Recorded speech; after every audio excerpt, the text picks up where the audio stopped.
আসসালামু আলাইকুম, কেমন আছেন আপনারা? আশা করি সবাই ভালো আছেন।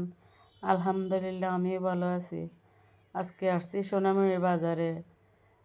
ওখান থেকে হাঁস কিনবো। হাঁস কিনে বাড়িতে নিয়ে যাব। আমরা অনেক দূরের থেকে আসছি হাঁস কিনতে। এমনি একটু খুশি খুশি লাগতেছে, হাঁসগুলো কিনে বাড়িতে নিয়ে যাব। আমি কখনো সোনামুড়ি বাজার দেখি নাই, আজকে বাজারে আসলাম, অনেক খুশি লাগতেছে। ওখান থেকে আসে হাঁসগুলা দেখলাম, পরে আবার এগুলো সুন্দর করে নিয়ে কাটে কুটে রাখলাম। কেটে কুটে এখন রান্না করতে বসে যাব। আগের থেকে সবগুলো নিয়ে ছাদে নিয়ে আসলাম।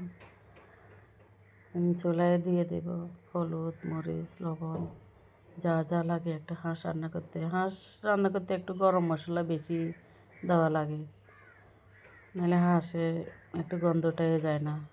সেজন্য সব কিছু দিয়ে লাড়ে নিলাম। আজকে রান্না করব হাঁসের কালাভুনা।